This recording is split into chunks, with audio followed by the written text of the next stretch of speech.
square, and the rain started. It got my foot wet. So I just backed up there out of the way of the mailbox, and I sat there and got over it. But I didn't know it was a cloudburst. I just knew it was raining awfully hard. But then I got home. We just had a sprinkle here. And when I got here, it was,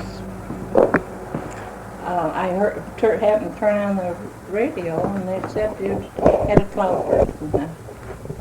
So I agreed with them. Well, you saw it. Yeah, I remember that too, Wednesday. But it was just a sprinkle here. We haven't had hardly any rain. It's gone around us all summer. Really? It might be up the street, but it didn't happen right here. I'm surprised the grass is or do you water it? No, but that has always been that way. It's a very heavy, well-developed lawn because it's so old. And we've always let the grass grow,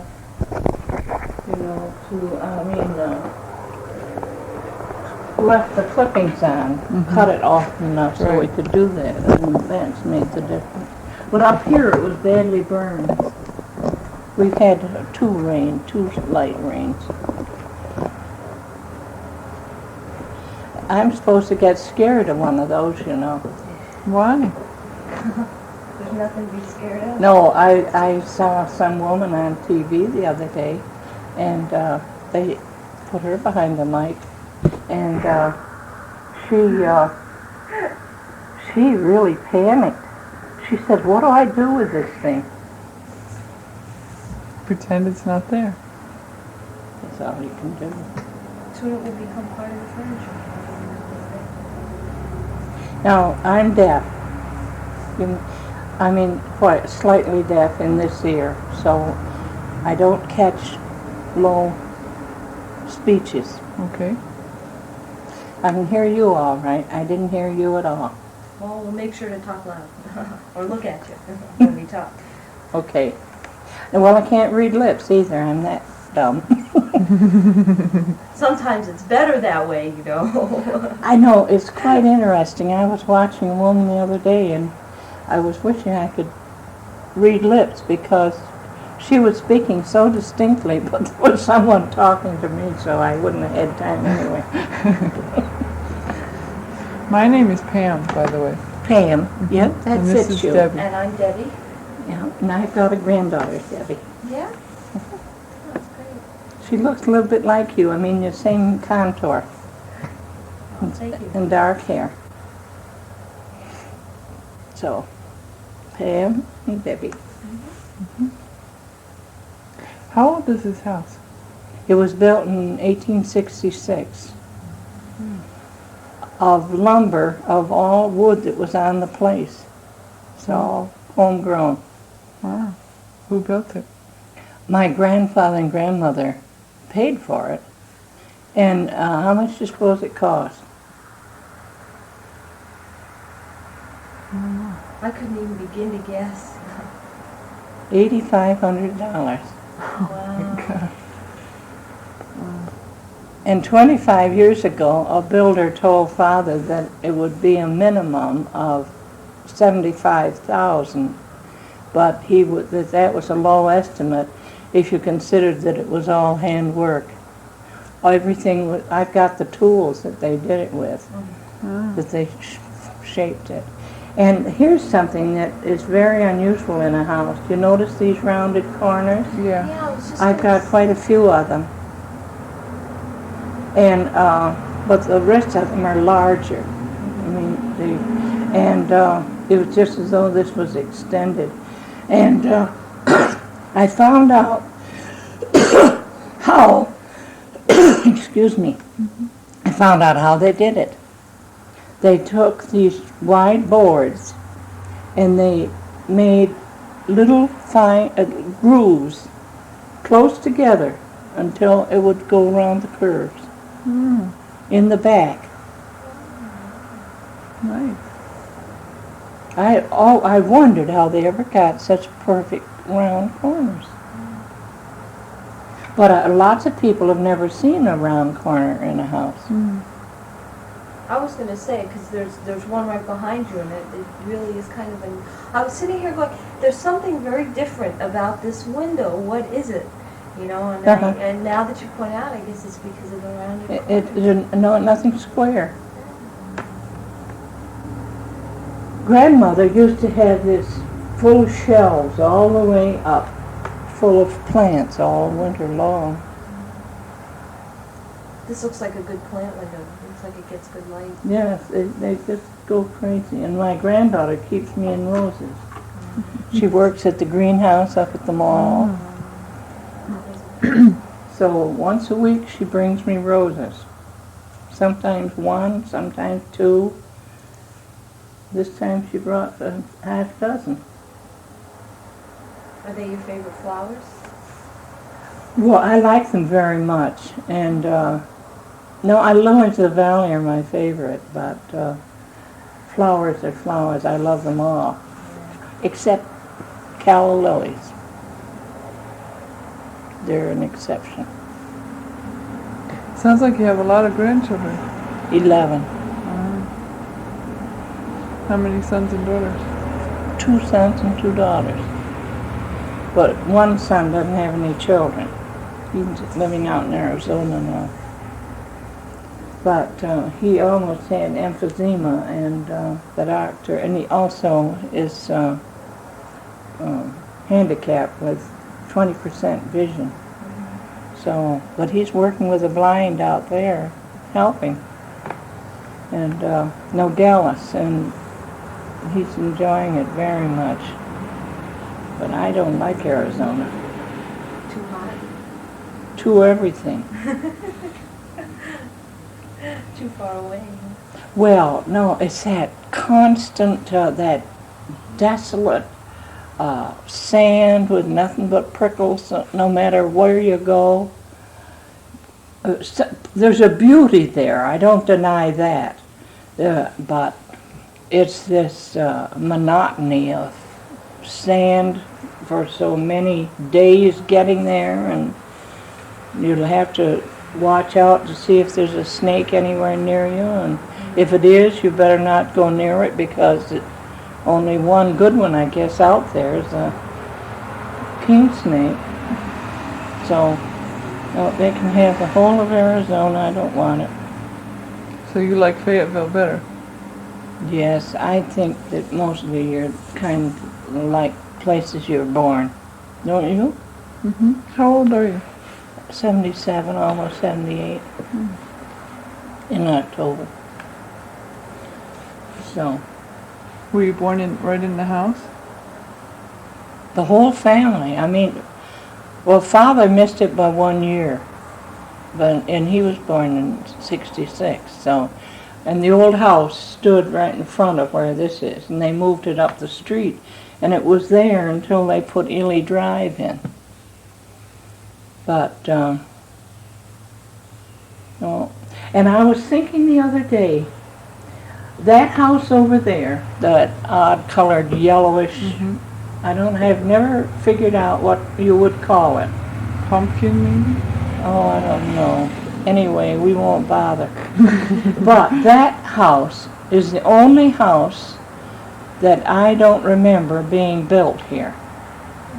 Every other place from the hill, where I could say that Linden starts, to the corner.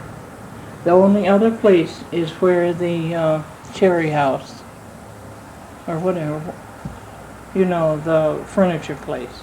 Everything else, but Schoolhouse and that Cherry House and that house and this are the only things that I haven't seen built here in the neighborhood. That one doesn't look that old. I know it, but they've done it over. I mean, they've added on, and they've kept it well painted, because and you see the street goes almost on the front porch.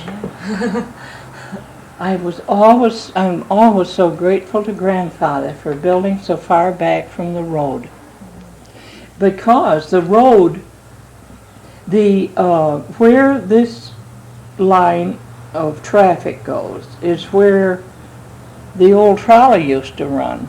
So the road was the other side of that. So the And- trolley ran right in front of your house. Oh yes. And the Father had to sign off to let them go over our land. It's the most interesting thing, the things that the older people did. Now, would you ever think of making an in perpetuity grant? Now, the bus has to stop here. If I want to make them, I can make them stop at this driveway legally. In spite of the fact that the street is right there. But in that old grant, they had to stop at our driveway Because he gave them the land. because he gave them a right of way over the land. How much of this land did he used to own? We had 90 acres originally that went from that fence that's right down there, the other side of Edwards, up to the traffic light. And that old schoolhouse was on the farm, and my family quit claim deeded that to the Forest School. The original school stood on the hill where the Roth brothers' place is now. And but it wasn't ever a school during my time because they had built this one, and this one was built so that because of the canalers' children. You see, they used to lay over all winter down here at Cedar Bay, what is called Cedar Bay, and those children that lived there permanently, they all had to walk clear to the corner, which is a mile, and then they had to walk down to the old schoolhouse, which is 3/4 of a mile. And my family thought that was altogether too far for children to have to go in the winter anyway. So the neighborhood all got together and built that schoolhouse. And, well, the first one was wood. And then in 1875, they built that one. And the only thing I've got left of the old schoolhouse is the bell that's in the parlor. And it was cast.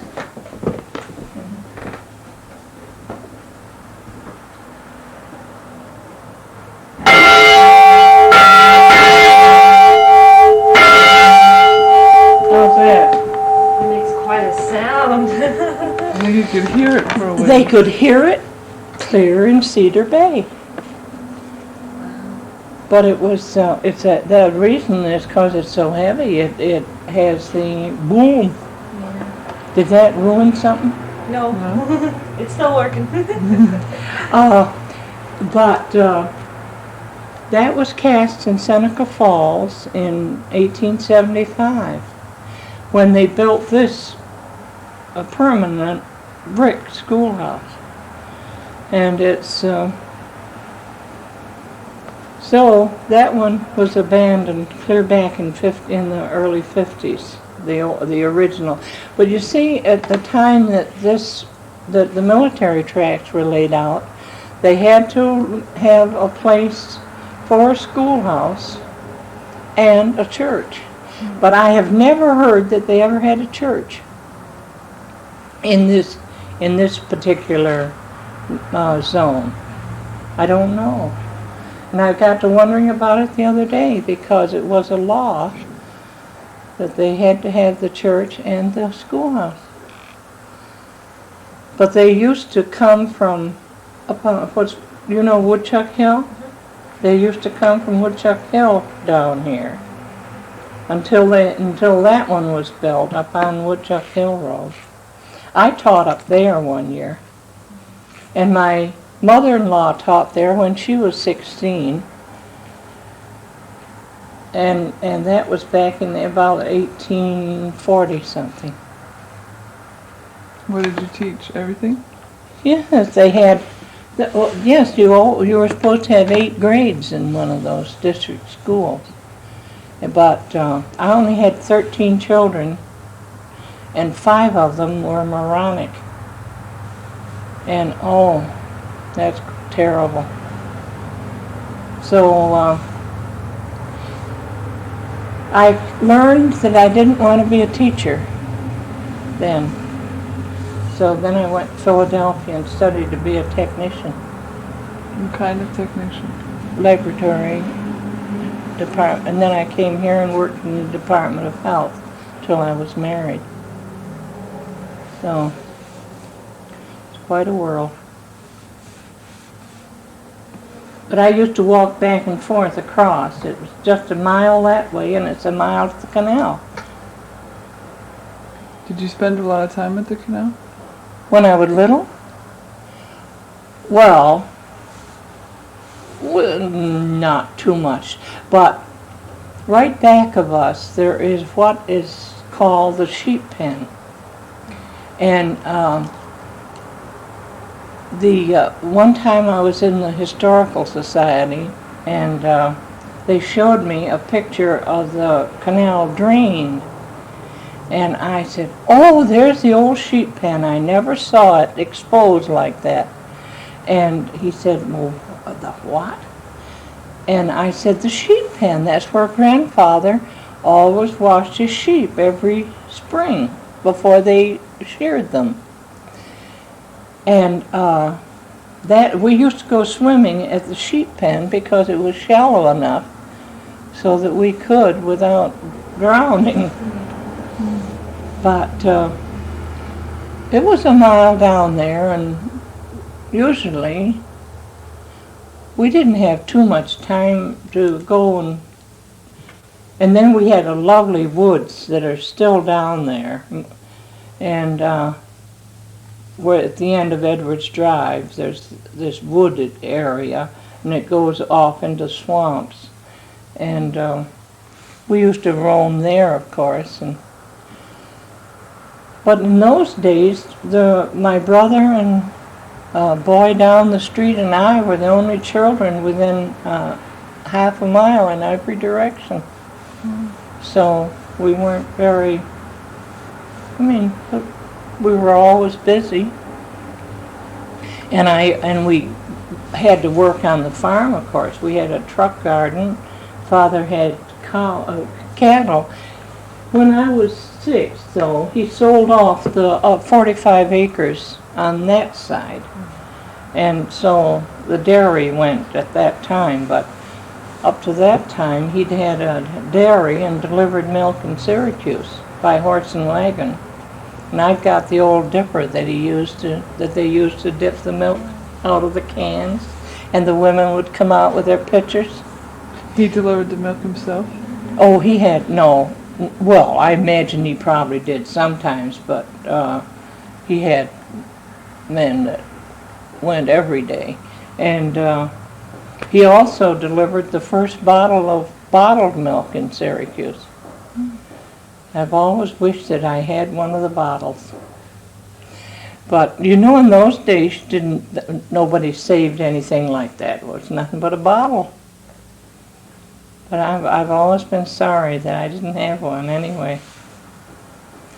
But that was around around 1900. So. Did you ever spend any time with the canal children that went in the school? Oh, when at school. People didn't differentiate between people in those days. And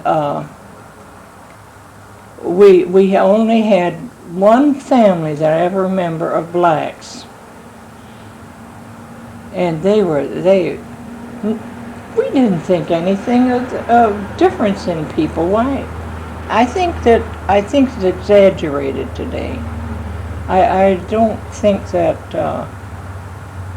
I think there's too much publicity about it that is detrimental. I think if they didn't make so much of it, that there wouldn't be so much made of it.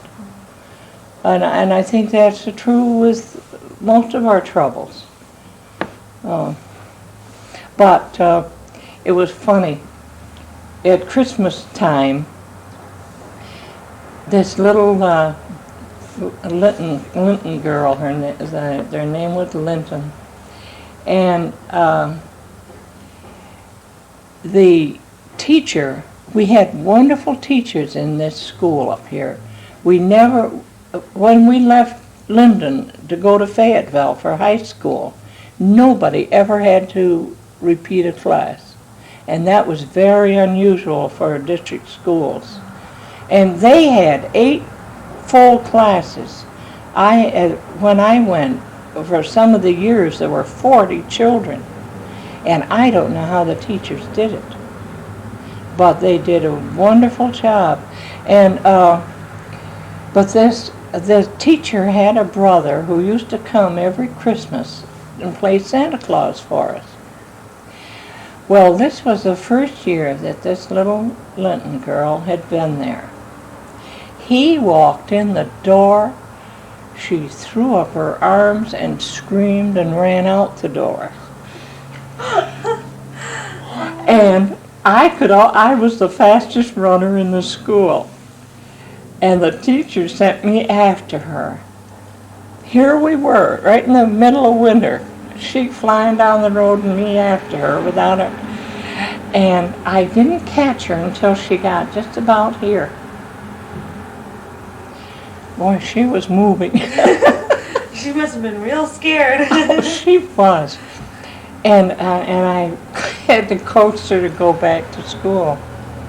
But I never forgot that, seeing her when she left. She threw her arms up and out. Well, see, in that school, there were 2 doors. One that the boys came in and one that the girls came in. You all came in one in the middle, but as soon as you hung up your things, you went in these other doors. So the Santa came in one and out she went. That was really funny. But many funny things happen. Can you tell us another one? Another one from school? Well, I got stabbed once. I've still got the scar, and it was lucky because I could have either lost my eye or been finished for the keeps because it struck right on that bone. But my sister was retarded, and I had to go to school before I was quite 5 because law required that she go to school when she was 6, and she was 13 months older than I. And so I had to go to school to take care of her. But the teacher taught her to read and write and figure. And with all of the other children there, nowadays they wouldn't do it. So, I think I was about 6th or 7th grade, maybe not quite that old, and the children used to tease my sister terribly, of course, so I'd have to fight it out. And but this time, one of the boys got my hair ribbon, which I didn't wear very often because they usually kept my hair boyish. And they handed it to a boy who was standing in the middle of the school grounds, one of the biggest boys. And when I went for him, he put it clear up, way up as far as he could reach. So I went right up after it. And he said, "Look out!" And what he had been carving something, and he had his jackknife dropped from.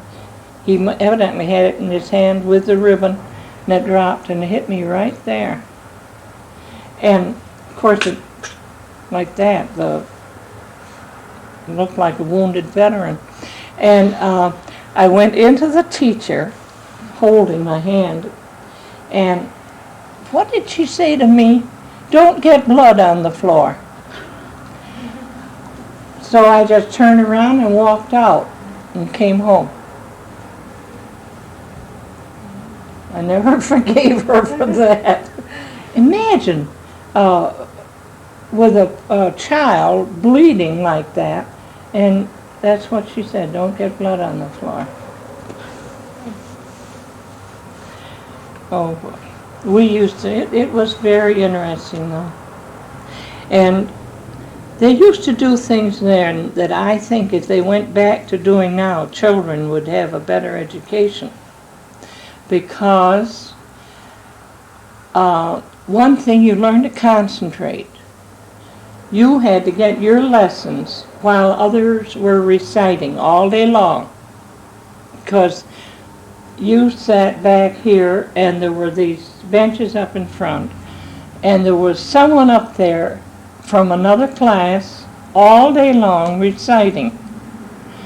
So you not only did your own work, and you had to have it done too, but you could hear these advanced things that people were doing. And you had to learn to ignore that while you were doing your own work. And as soon as that was done, then you could take over. I mean, you could listen in on something else. And I think that is something the children nowadays never learn. And then another thing, every Friday was sort of a review day, because in the afternoon we had to stand up there and recite. We had to learn poems like children don't have to do now. And another thing that I remember we had to do in the morning, for roll call, every child had to have a quotation. You had to answer your name with some famous quotation. And then on Fridays, once a month they had parents a Friday, and the parents almost always came. It was all, and then we'd all had to show off. Tell stories or recite something. And how many children have that kind of a background now? But they do wonderful things in school, I know that, and some of the children do marvelous things. But then there's this segment that are not so rapid, that are mostly ignored. You watch them, don't you? I know what you mean. Mm-hmm. My mother's a teacher. But when you stop to think that with all of this the teacher had to do, and she still took time with my retarded sister, and there were other children, of course, that were retarded, but she never made any difference. They all got their turn, and I think it's remarkable. And I've always been thankful that I went to a district school. But I went for 7 years up there so that my sister could go that long. But then when I stopped, when I had to go to Fayetteville, then she didn't go to school any longer, which was only fair for the teacher. Where was the high school in Fayetteville? Right where the firehouse is. And it was used until 1934, I think. I think the date on the new school is 33. Up by the pond, up by Baird Park. But that was an interesting place too. I feel sorry for the children in the big schools. There were only 10 in my graduation class. Now look, 428 or 38 up there this year. You can't live the same. You can't learn the same. Oh, don't. I really do think it is too bad. People get lost. I went to a very small school. Did you? Yeah, and I liked it. 'Cause I still keep in touch with a lot of the people that I went to school with. And that's another thing. You knew everybody. And nowadays, they don't even know all the children in their own classes, in their own, well, you say to a senior, I hear so-and-so is going to be graduated. Oh, who's that? They hardly know people in their own senior class. It's almost incomprehensible. And that's another thing, is why I think that things are so divisive now, that people just don't mingle enough to understand others. They're these cliques. Politicians do the same thing, don't they? Mm-hmm. They don't know what the other part of the world's doing, right next door. I think it's too bad. Have you kept in touch with most of the people you graduated with? No, that's another strange thing. We had the reputation of being the most friendly senior class that they had ever had known, because seniors had been taught to be seniors. Well, we didn't go in for that too strongly, because most of us were farmer people, and as farmers, you didn't do those things, you know, and so we. But one of the girls died the next year, and they went farther away than is usual with the classes.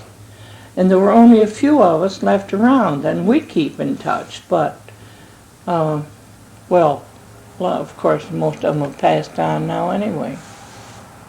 But those of us who are still around keep in touch. But there were just about 5 of us, I think, who did, and the rest of them just scattered.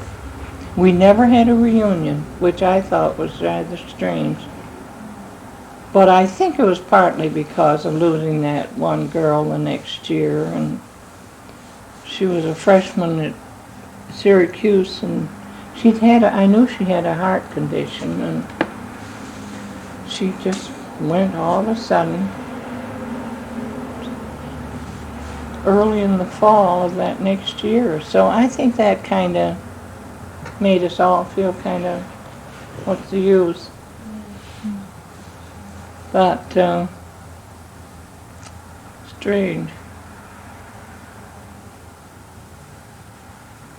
My daughter's class from Manlius had a big reunion not her class, I don't mean the whole, the Manlius. There is such a difference in people. They haven't been taught to harmonize. Most of them have been brought up to fight it out. Don't you think so? They don't, what difference does it make what color a person is, or what their background is, or things like that? I don't see why one should differentiate. If I would look at you and I'd say, my goodness, I don't know where she came from. Or things like that. You know, people do that, and I can't understand it at all. But I think it's because you grow up, now like a district school. You grow up accepting whoever comes. And you're all in one room, and a pot-bellied stove to keep you warm, and you have to go next door to pump water for the day, and all those things. And there wasn't the rivalry that there is now. And to me, it's too bad. I don't like quarreling.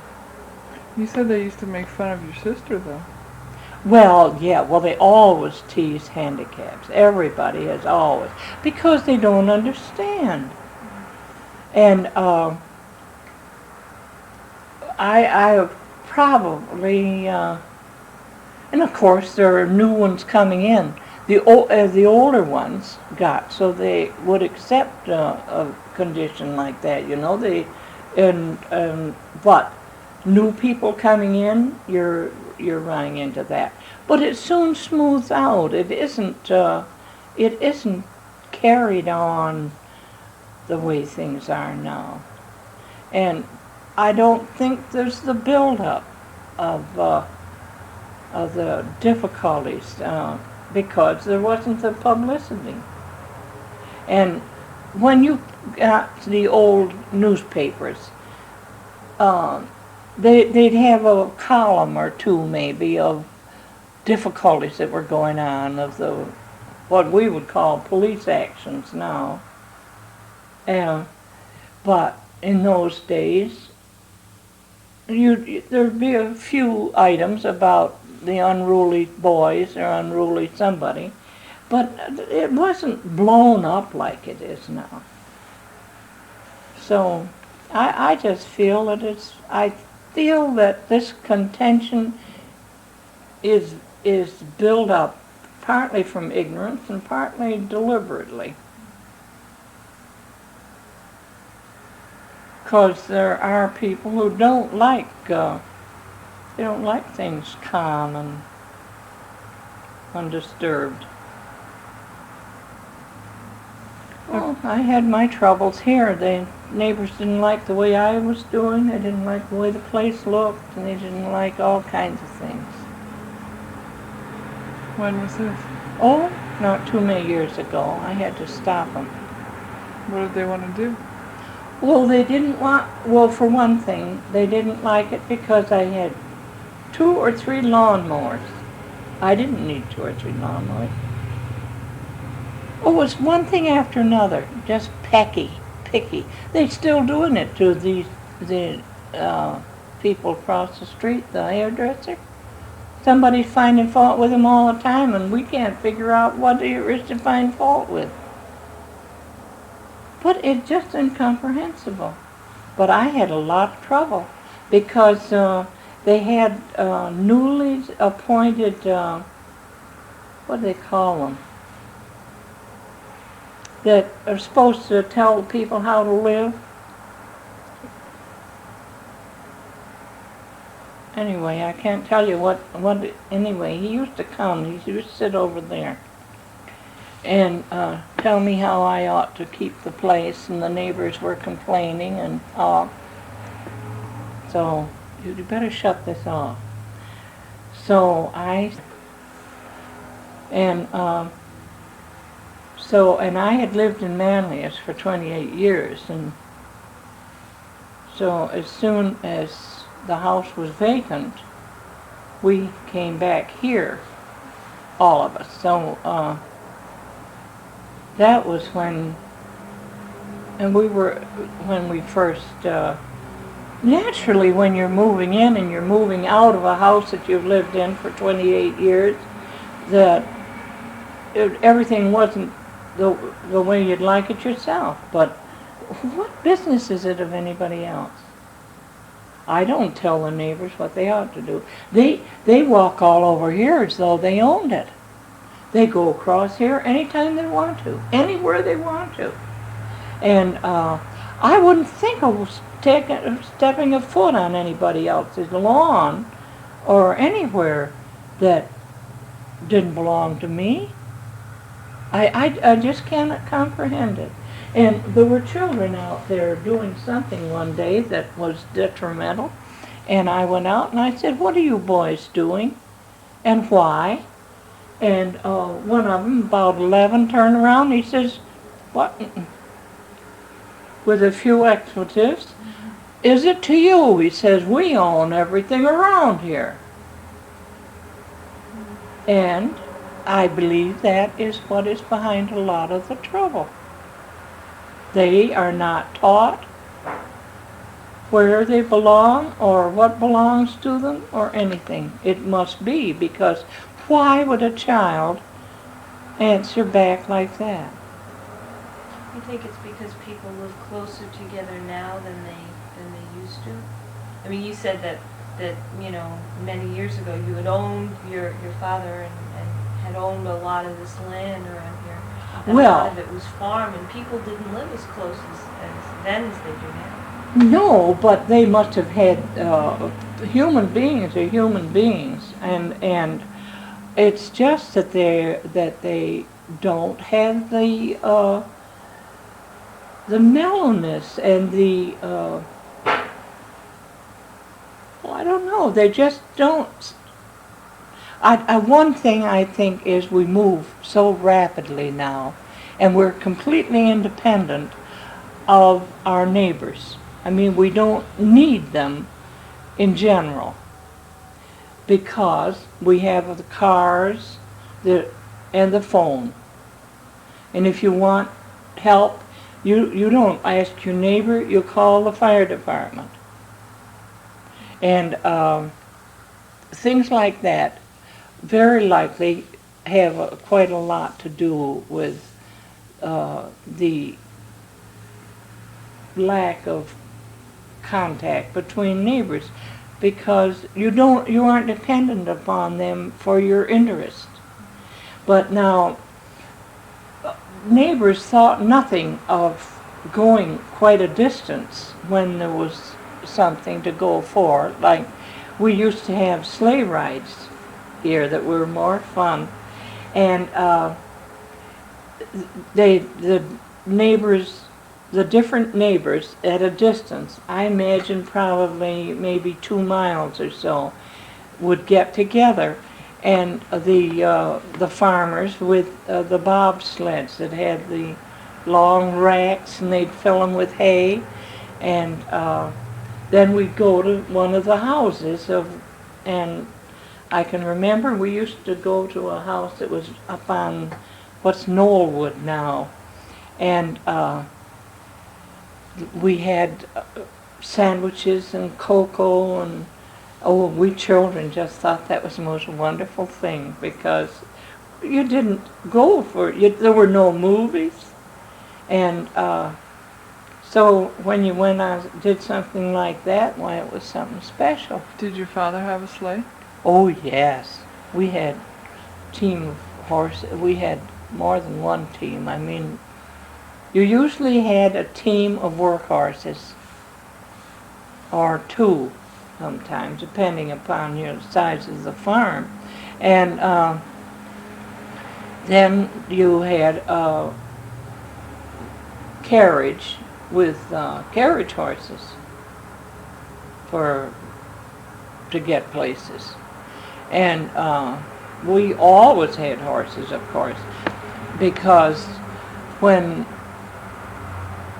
grandfather was sheriff in the city, for the sheriff of Onondaga County, clear back in 1869, he used to go back and forth every day with the driving light carriage, what we used to call them, not a carriage. The carriages were the double-seaters.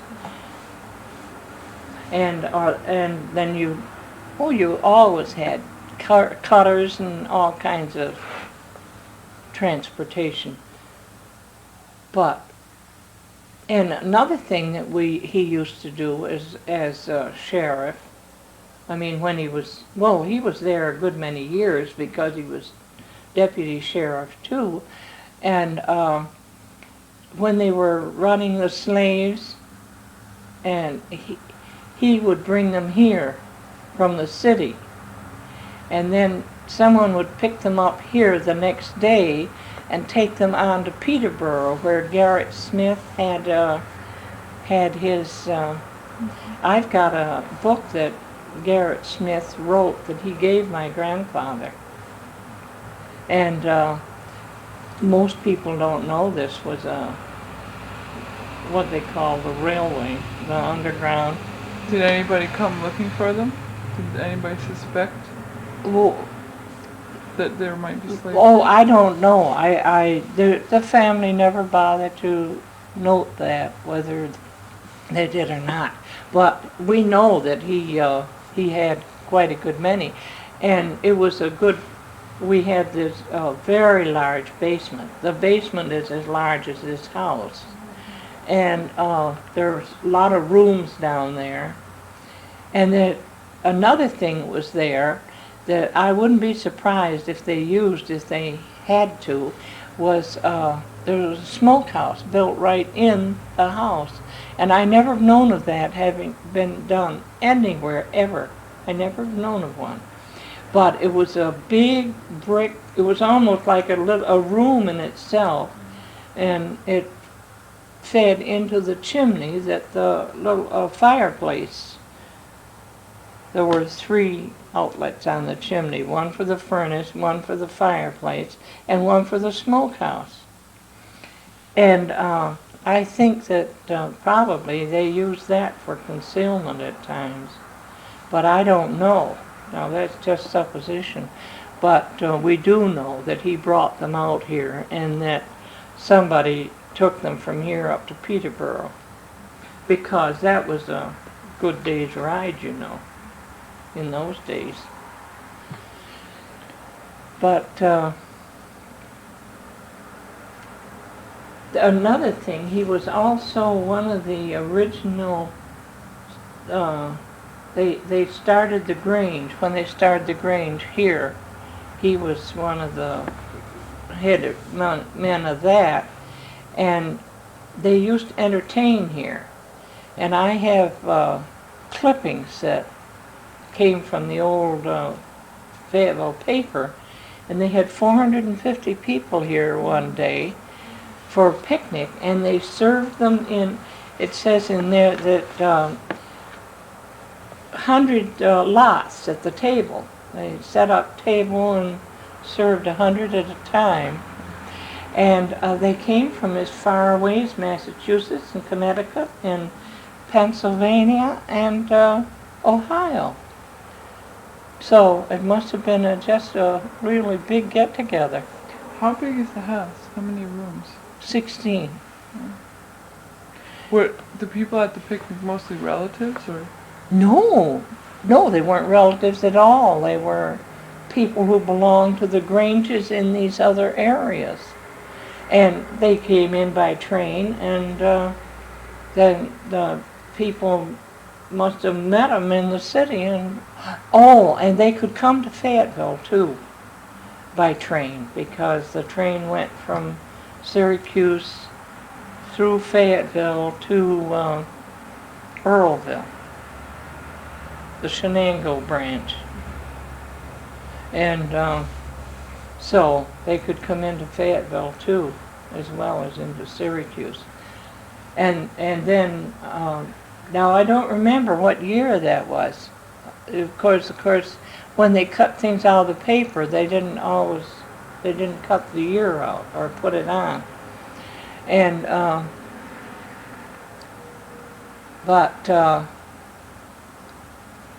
that had to be before 95, because Grandfather died in 1895.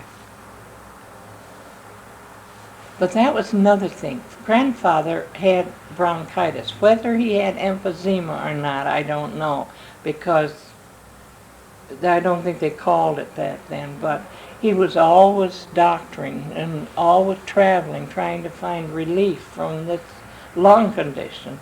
And those bottles up there were some that I found under the eaves that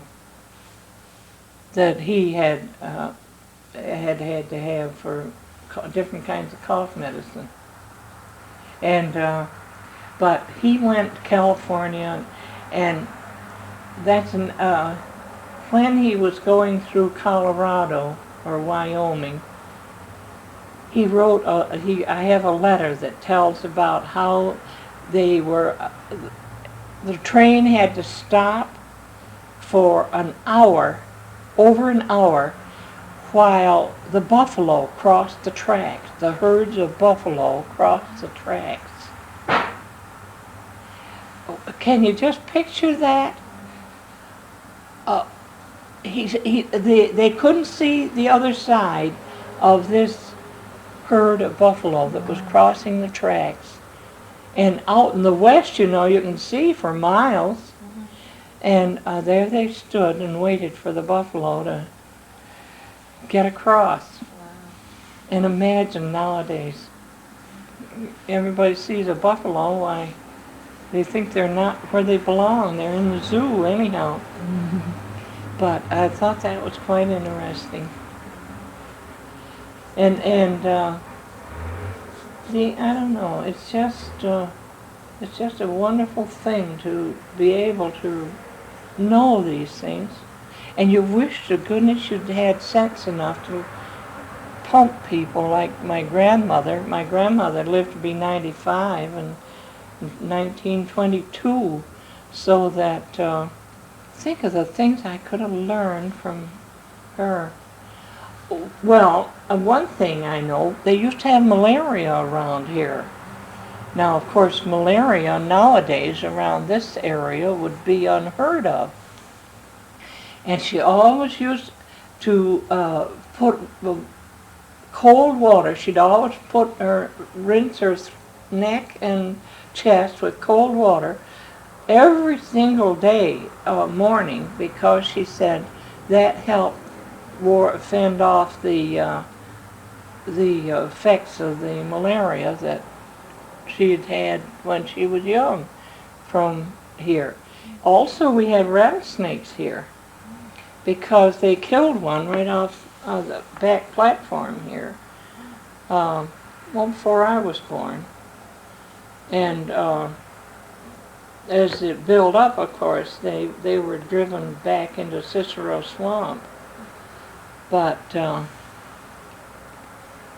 and we used to have quite good-sized snakes around, though, because I know one time my mother was quick as a flash when she heard anything that she knew was trouble somewhere, and she heard grandmother screaming, and she always took something in her hand when she went, and she grabbed a hose. She went out the back door, and grandmother was in the back part.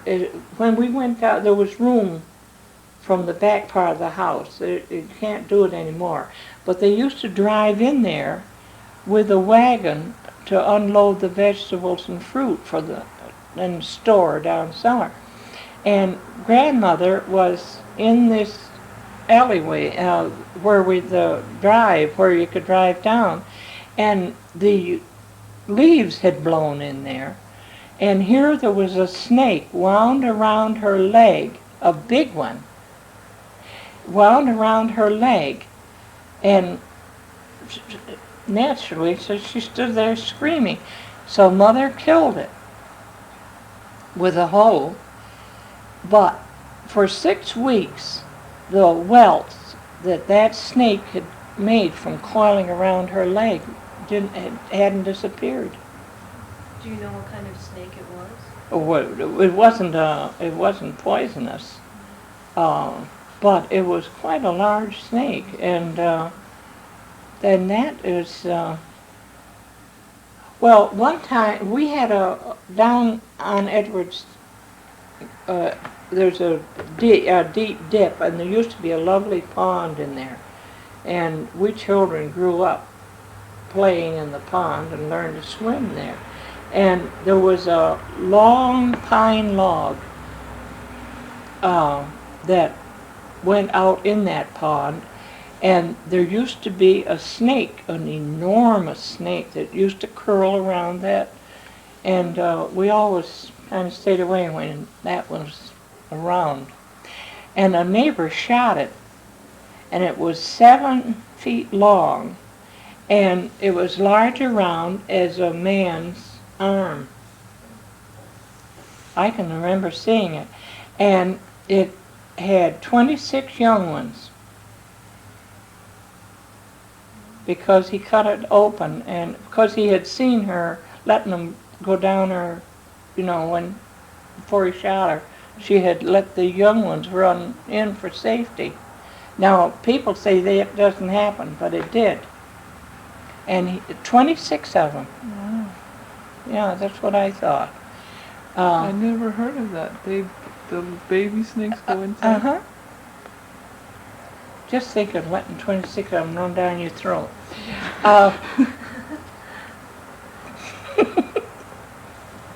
But of course, that was a water snake. But what this was, she was in the wall. I mean, it's a limestone wall, and they got a lot of the young ones there and killed them too. But so whatever she was, I don't know. But anyway, I'll never forget that. I can still hear grandmother screaming now. But strange. I feel sorry for children who aren't brought up on a farm. They miss so much. And I know. What kind of a farm was it? You said dairy and trucking. We raised all kinds of vegetables. What kinds of things did you have to do on the farm? Everything? Everything. We also had a greenhouse, and we raised all of our own young plants. And probably we'd have 10,000 cabbage, and maybe 1,000, 2,000 tomato plants, which had to be picked, remember. And we also raised melons. We had down there where that pond was a beautiful sandy soil where we raised melons, and Father used to, melons nowadays they're terrible. But we used to go to the lot, and they used to call it plugging them. You'd cut out a little square and taste of that. And if it tasted good enough, you ate it, the rest of the melon.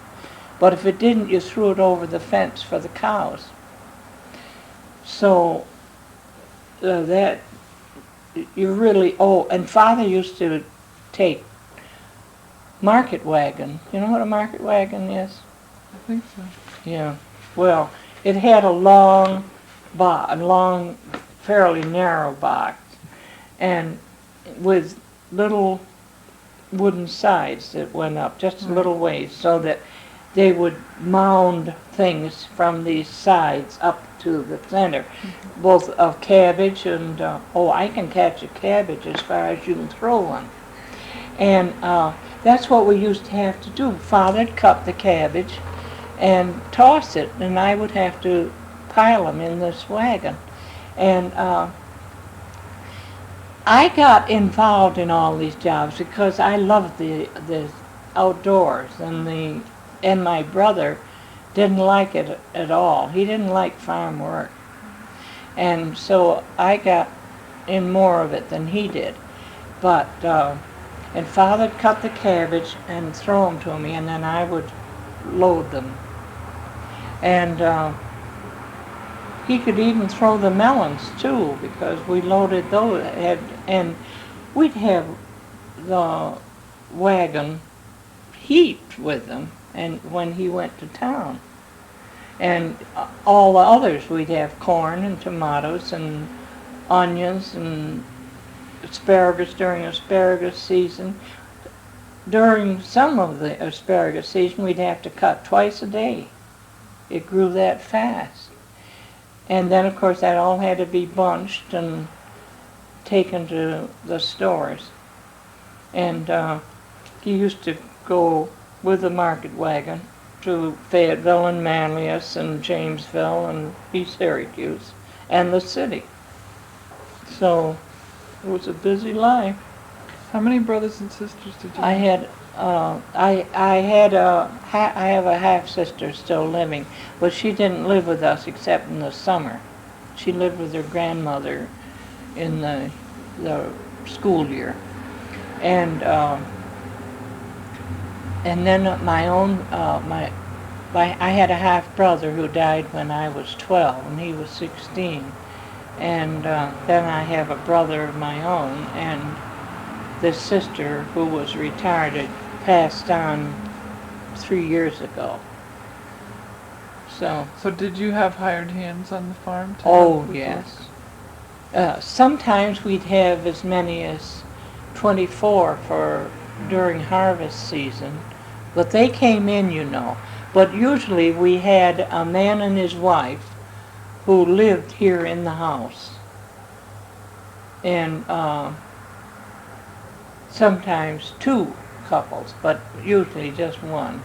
And but then in the harvest time we'd have as many as 24 at a meal. Oh, that was horrible.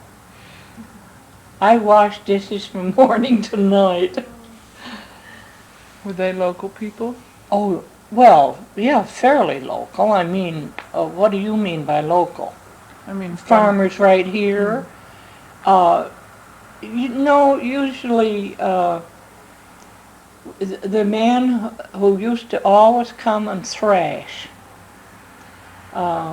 name was Ed Terry, and he would bring men with him, and then there were always men living in the neighborhood that were worked out. They'd go wherever from one farm to another, and maybe not much more than a 5-mile range though, because there was enough to do within that range of haying and whatever had to be done. Father used to, where the Jewish home is now, Father got hay from there every year for a long time, and the farmers would do that. They not only had their own fields, but now with a truck garden, you see, we didn't have too much left for alfalfa and our own haying, so he used to go and get it from these other farms where the farmer had given up his dairy or something. Excuse me. His son are up from Binghamton. They want to come out and see us. Oh, I think they live in Binghamton. I beg pardon? You have relatives in Binghamton? Yes, my sister lives in Binghamton. You were familiar with? Yeah, I go down there a lot. Oh, do you? Yeah, I have a lot of friends that live there. It's a nice city. My sister lives on Oak Street, you know, right down in the heart of town. Yeah. Oh, just off Main. Yeah, I know where that is. Uh-huh. Wow. It's a nice area. Yes. A lot of nice houses. They live in an apartment now. Is it going? Oh my goodness. Not while you were on the phone. We turned it off. Yeah, but this always happens to me. I never have known it to fail. What? I've got 2 things I should do today. I should go to Vernon. I should go to Constantia. Now, how do you do that? Take them with you. Oh, no, No, I they're mean, in different directions. one's Oh, 30 right. miles this way and one's 30 miles that way. Oh, well that would be good. Yeah, well, I'll have to figure that one out. And then with this besides, I don't know how long they'll stay. But anyway, we better get back to Linden. I was wondering, you said a lot of the neighbors were very close and they came to help. What about when children were born? Did the neighbors come over to help with that, or was it the lady There weren't that was many standing children born around here. As I said, now the people that lived down there had a big dairy, the Brennans, and they were the nearest neighbors, except Mrs. Hodgman. She was an older lady. Even when she was young, she was older. And well, that's the truth. And her husband was a Civil War veteran, and she didn't care about having him around, and her son didn't care about staying around, so he went away for long years. Then it was quite a childless neighborhood until long in the teens. Then people began to build, and there were children. But when I was young, there weren't. So I didn't have that on my agenda. Okay. But of course, they used to out in the. But we were only 2 miles, you see, from Fayetteville. So the doctor was right there. It cost $3 when I was born. I found the bill the other day. Yeah. And he made a house call too. Yeah, he made a house call. $3. It's shocking. When was that? In 1901. That sounds like a long time, doesn't it? Was there only one doctor in Fayetteville? Or? Oh, no, I don't think. No, there were several doctors. Dr. Slingerland, Dr. Badgley, and I don't know who anymore. But there were more. In those days, the doctors weren't all huddled in the city, you see. The town practices, people, they had to be out in these settlements because the distances were too great to go.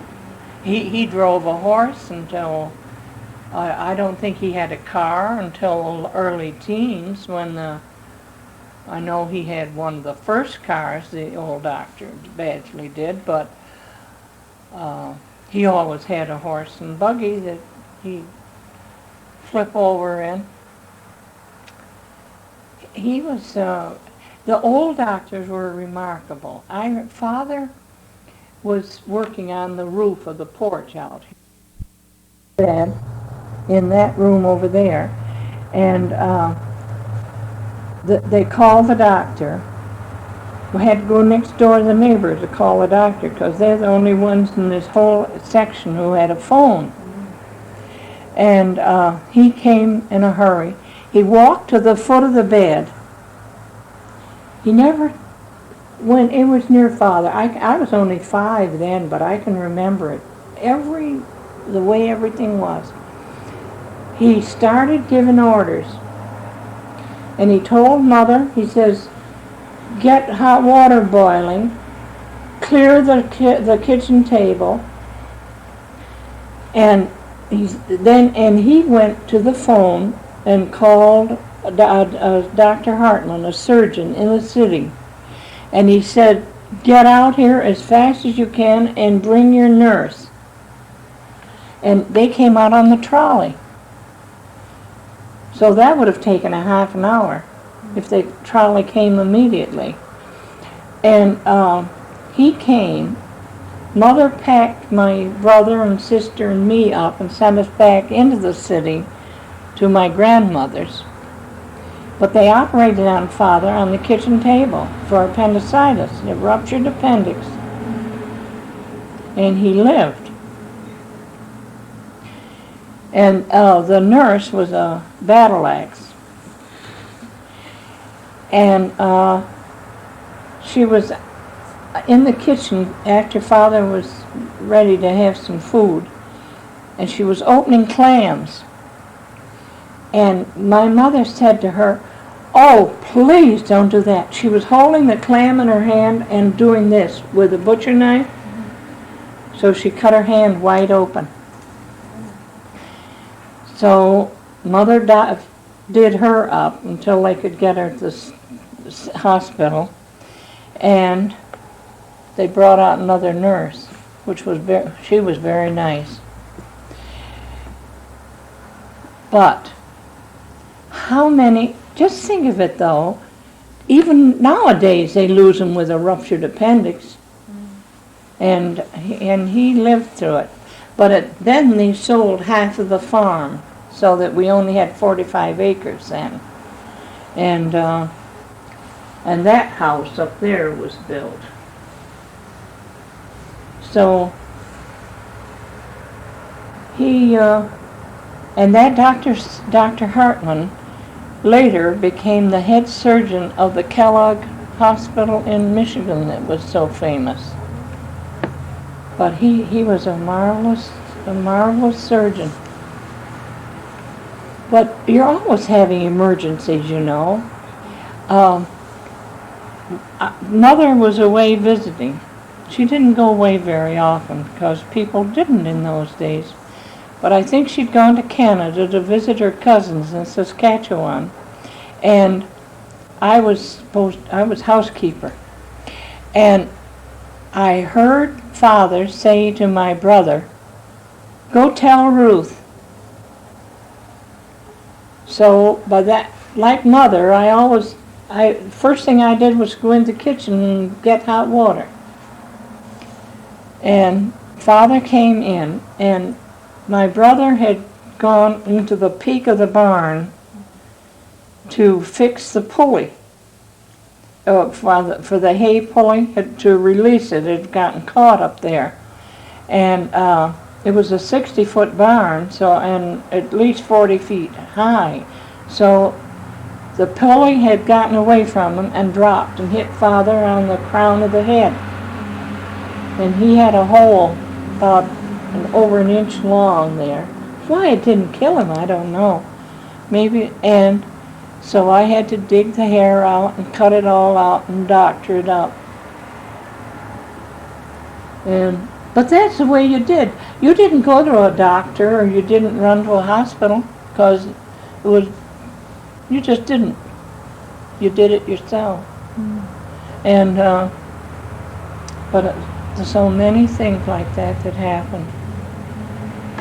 But it's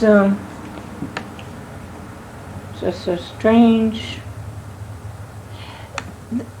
when you're brought up that way, you have to be able to take emergencies as they come and handle them. You can't turn them over to somebody else or run to the phone if there isn't one. Mm-hmm. So you just take care of them. I think that's why I liked it when I was studying to be a technician. It just seemed like carrying on with what we'd already been doing. But I don't know. What else do I want to know? Can you tell us any other stories about your grandfather being a sheriff and Oh. that happened?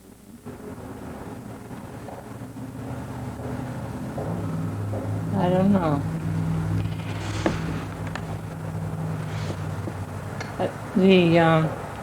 And that's what I say. When we could have learned so many of these things, you just don't, because of the fact that you don't realize that you're going to want to. I mean, and grandmother was she was quite a remarkable old lady. She had 8 shocks before she passed on. Then she died of pneumonia, and in '95. But she didn't. The shocks were all on the side of her head that affected her physically on the left side, but it didn't affect what she was thinking. Mm-hmm. And so that I could have gotten so much. Well, then tell us something that you'd like your grandchildren to know. Oh, I've been trying to tell them things right along. I've written, one of them had to write an essay for school on her family background. So I wrote a lot of things for her then, and then she did it herself though afterwards, and she got an A+ on it. And then another time, the year, my grandson had to do one on the architecture of the house, why it was built the way it was, and also about the schoolhouse. So I wrote that up for them, and he got an 8. But when you're thinking of the things out like this, things don't come to you as quickly. But I can think of a lot of funny things that happened, but they'd certainly sound funny to people who didn't know why they happened. But I know we made a lot of animals too. Animals to us were part of the family as a rule. But you didn't always choose some of the ones that happened. But we had a lot of pigs at one time. And one of them was they have what they call runts. Mm-hmm. And this one was a runt. But it had pigs are very bright animals too. They figure. And they let my sister have this runt for a pet. And it couldn't run properly. The rear quarters were partially paralyzed, and so it went. That's funny. And they were entertaining for my grandmother for her 90th birthday, and she was sitting in her wheelchair in that front parlor window, and the people were coming in the front door. There were about 250 people came that day, and Mr. Melvin and his wife from the Merchants Bank. Well, he is a distant, what I call an elbow relative. His great-grandmother was a sister of my great-grandfather's. It was way back like that. And he and his wife and a lot of people like that were here. And my sister came around the front door and in the front door, and right behind her was Patty the pig. And that noise they make, it was yelling like everything after her because she was going faster than he could keep up. Right into the parlor.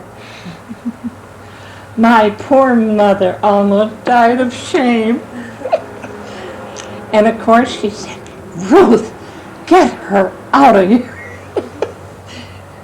So I got it out of there.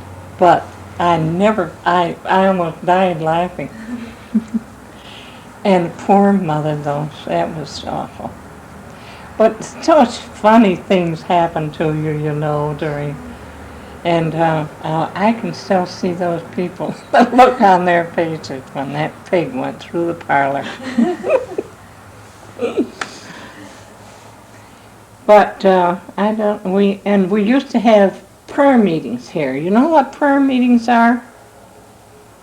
Wednesday night prayer meetings. Yeah, they used to come here often. And the whole place just this way, with people. People used to go out of their way to do things, didn't they, in those days? Sounds like it. Huh? Sounds like it. Yes. Why would they go 2 miles for a prayer meeting when they could have all gone to the church and at one right near home? Which church did you go to? The Baptist church. Well, I was brought up in the Baptist church, but I had an Episcopalian bringing up on the other side, because Mother was Episcopalian, so but every Sunday I went to the Baptist church, because Father was a hard-shell Baptist. And you know what that is? I'm not sure. You think you're the only one. So I was brought up there, but then I was also brought up Episcopalian, so I was kind of diversified. And Mother used to have the sewing circles here from the Episcopal Church. And but I remember I found out that prayer was one of those things that you either were sincere about or you were telling the Lord what to do. Well, there was a man, an undertaker from Fayetteville. His name was Knapp, Henry Knapp. And he used to come faithfully to all the prayer meetings, and I know why he did. It was so that he could tell the Lord what a fine man he was, and then what he thought he ought to do for the next week.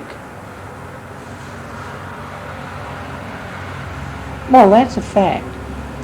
So I got a notion that I didn't think too much of this Mr. Knapp.